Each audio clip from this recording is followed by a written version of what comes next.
Olá, alunos! Aqui é a professora Regiane, de História, e hoje a gente vai prosseguir então com a Era Vargas, com a terceira parte dos vídeos, né? Conforme nós havíamos combinado, eu disse para vocês, eu dividi o período, né, em 3 partes, e fiz então o primeiro vídeo falando sobre o governo provisório. Depois a gente viu, né, o governo constitucional, e agora a gente vai ver como que foi o governo ditatorial de Vargas.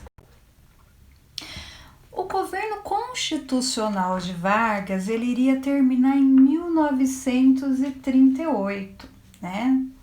E pelas regras da Constituição de 1934, o mandato dele terminaria em 1938 e aproximando-se então dessa data, nós teríamos então as eleições presidenciais, né?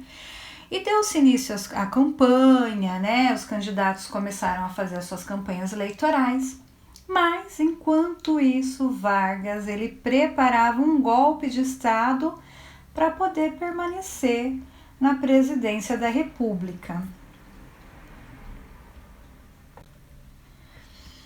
Em fins de 1937, né, o serviço secreto do Exército acabou noticiando a descoberta de um plano comunista chamado Plano Cohen. Esse plano ele tinha como finalidade acabar com o regime democrático no Brasil. Mas, na verdade, tratava-se de uma fake news, de uma farsa que foi tramado pelo próprio Getúlio Vargas, né, com a ajuda dos integralistas. E essa farsa ela tinha como um nome combater o perigo comunista. E foi então decretado um estado de guerra e a polícia ela começou a prender um grande número de adversários políticos do governo Vargas. No dia 10 de novembro de 1937, Vargas ele ordenou o cerco militar ao Congresso Nacional. E ele impôs então o fechamento do legislativo e lançou uma nova constituição para o país, substituindo então aquela constituição que foi feita em 1934. Iniciava-se então um governo ditatorial que ficou conhecido como Estado Novo. Durante esse período, né, que foi instaurado no país, né, de estado de emergência, o Estado Novo, ele autorizava o governo a invadir as casas, prender pessoas, julgá-las, né, e condená-las, né. Vargas ele passou a deter em suas mãos os mais amplos poderes e os seus atos não eram sequer submetidos à justiça. Então ele fazia o que ele bem entendesse. Os estados brasileiros eles perderam a sua autonomia política e os governos estaduais eles foram entregues ao comando de interventores que eram pessoas de confiança do presidente Vargas. Em comemoração, em algumas comemorações públicas que foram realizadas em todas as capitais brasileiras, as bandeiras estaduais elas foram queimadas para assim simbolizar a morte do federalismo. Estão lembrados? A gente falou muito sobre federalismo quando nós comentamos sobre a Constituição de 1891, quando houve a proclamação da República, né? O federalismo ele é uma forma de governo em que os estados, né, eles são reunidos numa federação, numa união, sem perder a autonomia. Então, os estados, na Constituição de 1891, eles tinham autonomia. Com esse golpe do Estado Novo, né, com esse golpe do Vargas, ele tira a autonomia dos estados, né? E como nós vimos, ele queimou as bandeiras, simbolizando então a morte dessa autonomia do federalismo. E os partidos políticos, né, eles foram extintos e as eleições democráticas, que deveriam acontecer em 1938, foram suspensas. As greves e manifestações contrárias ao governo estavam proibidas pela polícia. E a polícia política do governo de Vargas, ele perseguiu milhares de cidadãos, né? Muitos foram presos torturados e mortos. Mas dificilmente um governo ele consegue se sustentar apenas pela repressão. Por isso, desde que instalou no poder, o Vargas ele buscou recursos de propaganda para poder conquistar a simpatia popular, né? E essa estratégia ela foi muito comum em diversos ditadores, né, que governavam naquelas décadas, né, entre 1930 e 1940, como o Perón na Argentina, o Mussolini na Itália, o Hitler na Alemanha, o Stalin na União Soviética. Eles utilizavam essas propagandas. Então, com esse objetivo, né, o governo brasileiro ele criou em 1939 o Departamento de Imprensa e Propaganda, conhecida como DIP, que era um órgão diretamente ligado à presidência da República e era encarregado de coordenar a propaganda oficial e de censurar os meios de comunicação social, como rádio, cinema, teatro, imprensa. Então, nenhum desses meios poderiam falar mal ou criticar o governo, ou falar o que estava acontecendo de errado no governo Vargas, né? Era proibido isso chegar à população, através da censura que era feita na época. E com esse departamento também, ele foi responsável pela produção da rádio obrigatória, que na época era conhecida como Hora do Brasil. Nesse programa de rádio, Hora do Brasil, era que divulgava as realizações do governo, né? Atualmente, ele é substituído pela Voz do Brasil, né? Então, as origens da Voz do Brasil, aquele programa que normalmente ele passa às 7 horas da noite nas rádios, né? A programação normal ela é interrompida e aí a partir das 7 horas da noite começa então a Voz do Brasil, que é um programa de rádio, uma espécie de jornal, né, um programa jornalístico que fala sobre as coisas que foram feitas pelos presidentes, né? Ela tem origem daí, foi criada pelo Vargas. Mas naquela época, assim como hoje, esse programa também era conhecido como Hora do Desliga, porque a hora que começava o rádio, né, o pessoal desligava, ou também o Fala Sozinho, deixava lá falando sozinho, né? Até hoje eu acho que muita gente acaba fazendo isso na Hora do Brasil, né? Na Voz do Brasil. Muita gente acabava que não prestava atenção nas propagandas do governo e acabava então desligando aí os telefones, os rádios, né? E o DIP também foi responsável pela produção de milhares de cartazes que apresentavam Vargas como o salvador da pátria, né? Então existiam cartazes que eram espalhados pela cidade, mostrando assim uma figura de boa pinta lá do Vargas, né? Enfim. E um outro órgão, né, que a gente vai ver aí que foi muito importante para a exaltação da imagem do governo de Vargas foi o Ministério da Educação. Várias medidas foram tomadas para difundir a ideologia governista, né, dentro da escola naquele período.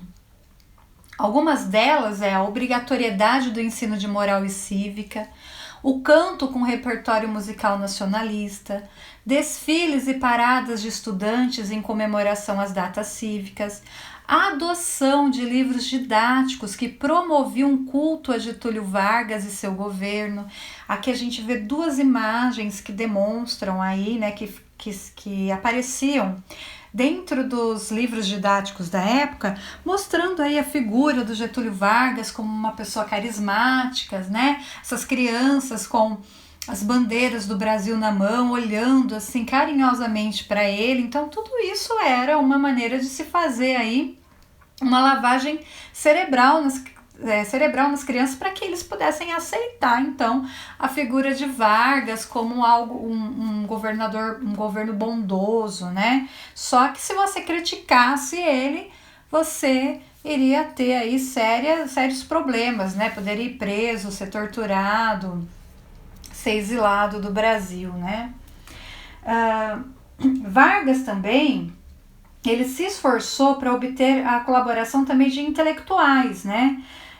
Como o poeta Cassiano Ricardo e o sociólogo Oliveira Viana, e também o jurista Pontes de Miranda.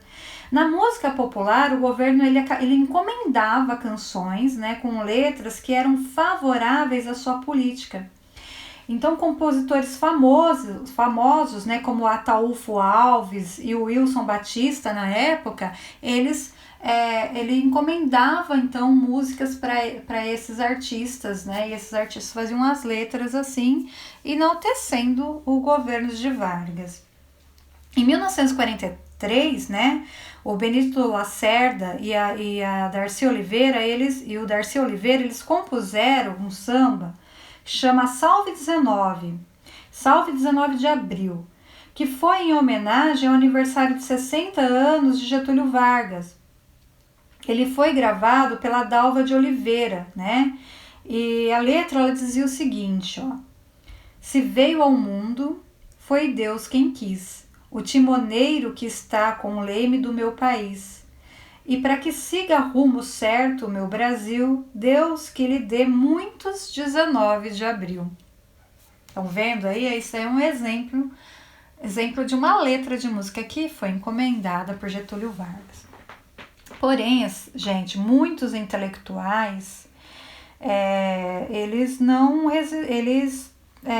resistiram, né, a essa ditadura de Vargas, né? A gente tem um exemplo mais conhecido aí, é do escritor Graciliano Ramos, que é um grande autor, né, da literatura brasileira. Ele escreveu obras notáveis, né, como São Bernardo, em 1934. Um dos mais famosos aí é Vidas Secas, que foi escrito em 1938. E o Graciliano Ramos, ele foi acusado de participar da ANL, e ele foi preso em 1936. Ele foi liberado, né, depois de um ano, e o Graciliano Ramos, na prisão, ele acaba escrevendo, né, um livro chamado Memórias do Cárcere. Isso ele escreveu em 1955, né, relatando essa experiência que ele teve no presídio.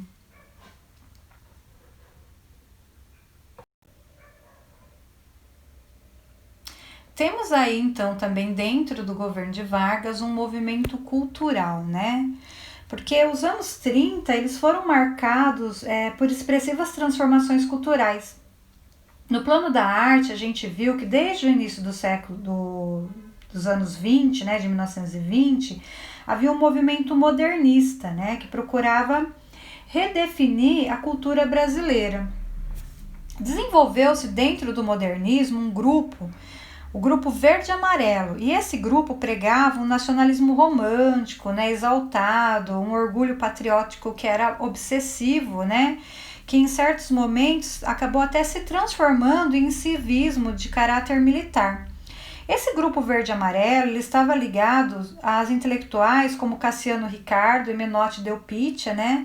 E na vertente mais extremada a gente vai ter aí o escritor Plínio Salgado, aquele que era líder do integralismo, né? Essa corrente antidemocrática do nacionalismo foi, assim, de certo modo, direcionado por Vargas para a ditadura do Estado Novo, né? Nesse período, a exaltação da nação ela foi transformada em exaltação ao governo. Então, a figura de nação e governo e a figura de Vargas, elas se misturavam como sendo uma coisa só. O Brasil era Vargas, né? E esse movimento cultural, ele trabalhava de maneira a criar obras, né, culturais para que fizessem as pessoas enxergar, então, o Vargas como sendo, se confundindo como o próprio país, né, sendo uma coisa só. E na política econômica, né, e com relação à economia, Vargas ele empenhou-se em estabilizar a situação dos cafeicultores, né, e ao mesmo tempo ele tentou diversificar a produção agrícola. E também ele estimulou o desenvolvimento industrial. E como a gente viu, né, no primeiro vídeo que eu passei para vocês, a gente viu que no início no início da década de 30, final da década de 20, as exportações de café elas haviam diminuído devido à crise de 1929, né? Muitos cafeicultores eles acabaram falindo, né? Milhares de trabalhadores do campo perderam seus empregos e tiveram que migrar para a cidade. E o governo Vargas ele procurou agir em defesa da cafeicultura. Para isso, ele proibiu o plantio de novas mudas de café, né, durante 3 anos e ordenou a queima de milhões de sacas estocadas em depósitos do governo, né? O objetivo de queimar, de fazer isso tudo, era evitar a superprodução cafeeira para poder recuperar o preço do produto, né? É a lei da oferta e procura. Se eu tenho muito produto, né? E pouca gente comprando, o preço dele cai. Se eu tenho um volume menor do produto, com bastante gente procurando, o preço sobe. Então é a lei da oferta e da procura, né? E com essas e outras medidas que o Vargas ele acabou lançando mão, a cafeicultura na época ela foi então lentamente se reequilibrando e a partir de 1939 o café então conseguiu voltar a alcançar os bons preços no exterior, né, e virou um produto de exportação. Mas o Vargas ele não só deu ênfase só à cultura cafeeira, que por muito tempo acabou sendo o principal produto de exportação do Brasil. Ele também então diversificou a produção agrícola, incentivando o cultivo de outros produtos como o algodão, a cana-de-açúcar, os óleos vegetais e as frutas tropicais.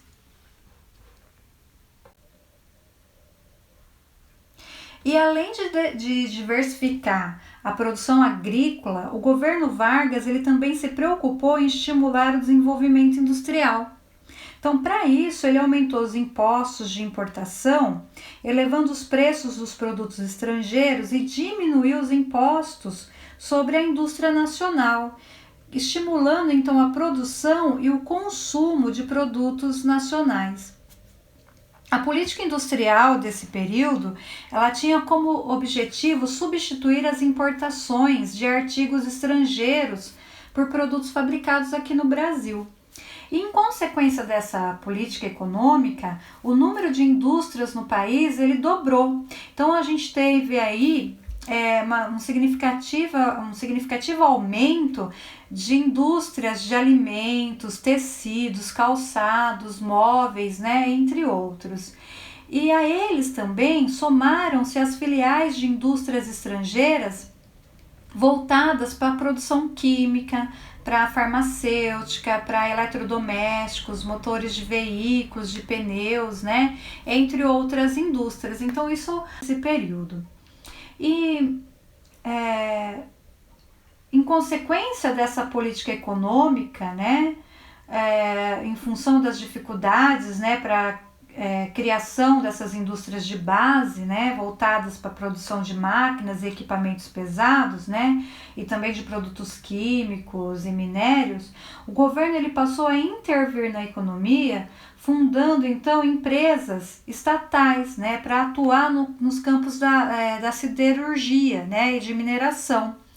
E aí 2 empresas são exemplos, né, desse empreendedorismo, né, dos empreendimentos aí do Estado Novo, que são a Companhia Vale do Rio Doce, né, que era destinada à exploração de minério de ferro em Minas Gerais, e a gente também tem a Companhia Siderúrgica Nacional, a CNS, que foi instalada a partir da construção da usina de Volta Redonda, lá no Rio de Janeiro.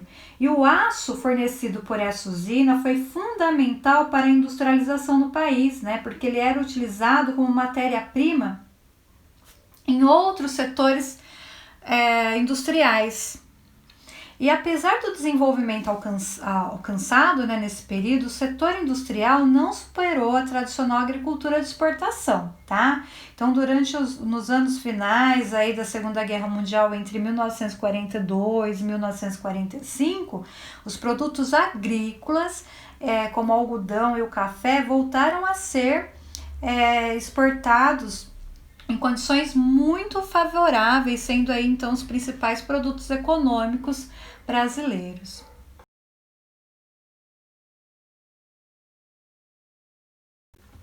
Durante esse período do Estado Novo, né, o período getulista, houve assim um desenvolvimento urbano nas cidades de São Paulo e do Rio de Janeiro, que traiu para essas cidades um grande número de trabalhadores rurais que migravam principalmente do Nordeste, né? Eles estavam fugindo da miséria, da exploração, da expulsão de suas terras e principalmente da seca. E essa massa de trabalhadores pobres, ela veio aumentar então a mão de obra disponível para as indústrias do Sudeste. Com as indústrias, né, cresceu também o número dos operariados e ao mesmo tempo ampliou-se a consciência dos trabalhadores de que era preciso lutar por seus direitos. E percebendo essa força social do operariado, o governo federal elaborou uma política trabalhista que foi conhecida, né, tida ali por muitos como uma tática conhecida como populismo, né? E o que é o populismo? O populismo é uma política que é fundamentada no aliciamento das classes sociais de menor poder aquisitivo, né? Ele pretende representar os interesses desses cidadãos comuns. Segundo a análise de alguns historiadores, né, o populismo ela tinha dupla função. Conquistar a simpatia dos trabalhadores, né, e exercer um domínio sobre eles, né, através do controle dos sindicatos. E essa política, ela inspirava-se na Carta del Lavoro, né, que traduzindo chama-se Carta do Trabalho, né, que foi criada pelo fascismo italiano.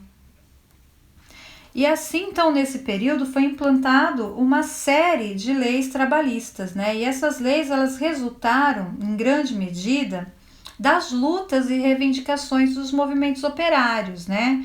Elas não podem ser consideradas simples concessões do governo de Getúlio Vargas. Então, como eu disse, houve ali, então, né? Foi um período em que resultou, né?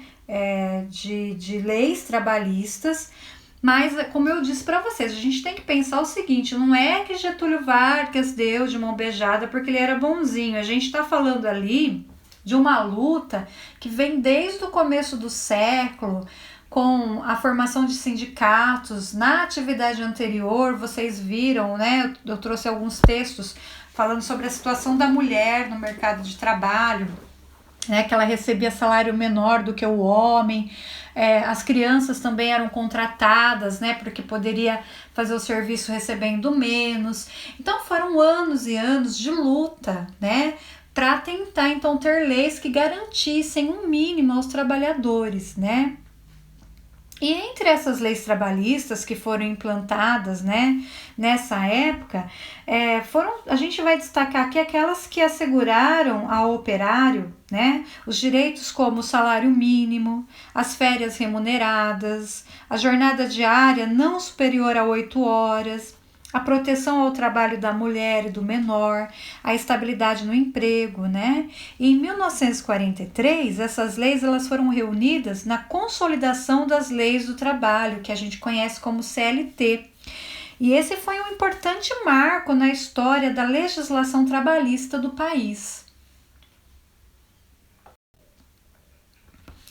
E apoiando o avanço das leis trabalhistas, né, a propaganda política do governo ela apresentava Vargas como um grande protetor, né, dos trabalhadores. Era uma espécie de pai dos pobres, né? Ele era conhecido, ele fazia um jogo em que ele se mostrava assim um protetor dos trabalhadores, mas ele também defendia os interesses das empresas, né? Então por isso que ele era chamado de pai dos pobres e mãe dos ricos.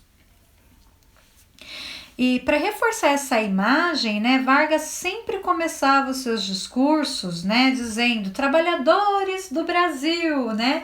Se vocês puderem procurar no YouTube, né, discurso de Getúlio Vargas, vocês lá tem vários, né? Vão ouvir assim, ele sempre começava os discursos falando trabalhadores do Brasil, né, que era uma maneira então dele trazer essa massa de operariado para o seu lado.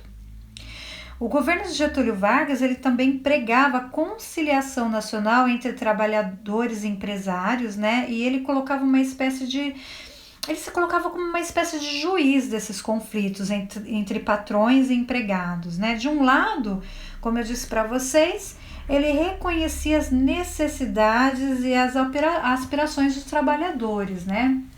E por isso que ele fazia concessões ao operariado, né? E do outro, ele utilizava essas concessões como meio de controlar os trabalhadores, né? E impedir as reivindicações mais profundas. E para os empresários, o governo Vargas, então, ele representou uma garantia de ordem pública, de estabilidade social, porque isso evitava, por exemplo, que os trabalhadores saíssem em greve. Bom, e como é que se deu o fim do Estado Novo? Para vocês poderem entender um pouquinho melhor, e eu tenho certeza que quando a gente for ver esse assunto, vocês vão ver que na Europa, a gente vai falar um pouquinho sobre os regimes totalitários, né? Sobre o fascismo e o nazismo. E a gente vai ver que com o fim, né, da Segunda Guerra Mundial, esses governos eles caem, né? E aí já não dava mais para o Getúlio Vargas ele conseguir manter esse tipo de governo aqui no Brasil, né? Um governo ditatorial. E essa guerra contra o nazifascismo na Europa, né?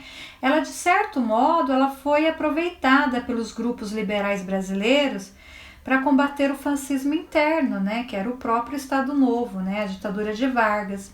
Então Vargas, ele decidiu se antecipar aos seus adversários e procurou liderar ele mesmo essa abertura democrática aqui no Brasil.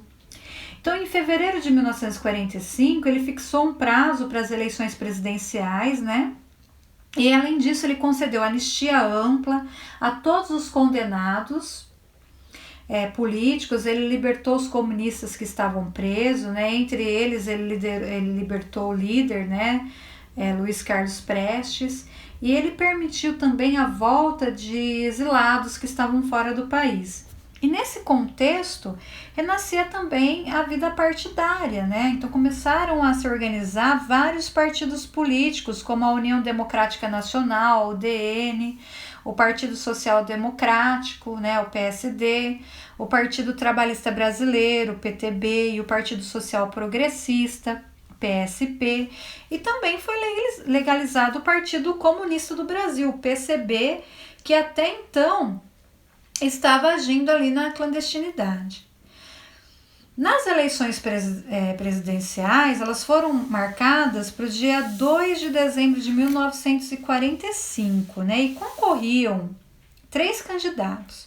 O general Eurico Gaspar Dutra, pelo PSD e pelo PTB. E o Eurico, ele contava com o apoio do Getúlio Vargas. Também o brigadeiro Eduardo Gomes, pela UDN, e o engenheiro Iedo Fiuza, pelo PCB, né, pelo Partido Comunista Brasileiro. Então, esses eram os 3 candidatos na época. Só que no decorrer dessa campanha eleitoral, o Vargas ele também fazia um jogo político aí que era um pouco contraditório, né? Aparentemente, ele apoiava o general Eurico Gaspar Dutra, mas ele estimulava um movimento popular que pedia sua permanência no poder. Esse movimento ele era conhecido como queremismo, né? Que foi uma palavra derivada nos gritos populares de queremos Getúlio. Esse queremismo ele era apoiado pelos membros do PTB e do PCB. Aqui nessa foto, vocês estão vendo aí, né, as pessoas na rua com cartazes, né, E aí a gente vê, né, da onde que veio essa palavra queremismo, né? Porque se vocês lerem aí os cartazes, vocês vão ver que está escrito: nós queremos Getúlio Vargas, né? Com ou sem Constituição, queremos Getúlio, né? Os operários querem Getúlio, enfim. É daí que vem então essa palavra queremismo, né?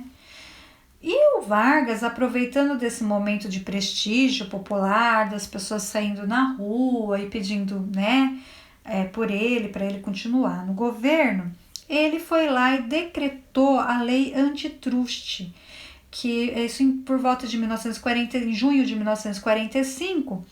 E essa lei, ela limitava a entrada do capital estrangeiro no Brasil.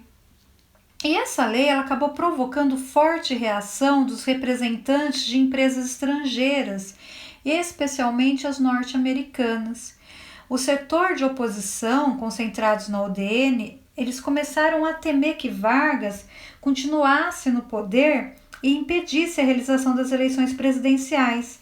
Então eles acabaram se unindo forças, né, para poder derrubar o presidente. Em 29 de outubro de 1945, as tropas do exército, que foram lideradas pelos generais Góes Monteiro e o Eurico Gaspar Dutra, eles cercaram a sede do governo, né, que era aqui no Rio de Janeiro na época, o Palácio do Catete, e obrigaram Vargas a renunciar. E a presidência da República, então, foi entregue temporariamente ao José Linhares, né, que na época era o presidente do Supremo Tribunal Federal. E assim foi, né, o fim do Estado Novo de Getúlio Vargas. Ele acabou se retirando, né, para uma fazenda que ele tinha em São Borjas, lá no Rio Grande do Sul. E com o apoio de Vargas, o general, né, teve as eleições, e o general Dutra ele acabou vencendo as eleições presidenciais. Então, esse daí, ali termina o governo, né, o Estado Novo de Getúlio Vargas. Bom, então é isso aí, pessoal. Essa é a terceira aula, tá, desse conteúdo. Eu espero que vocês tenham entendido. Qualquer dúvida, vocês me procurem no grupo de WhatsApp ou no particular, fiquem à vontade, tá bom? Para eu poder esclarecer um pouquinho as eventuais dúvidas que vocês tenham no conteúdo, tá bom? E eu fico por aqui, até a nossa próxima videoaula. Abraço a todos!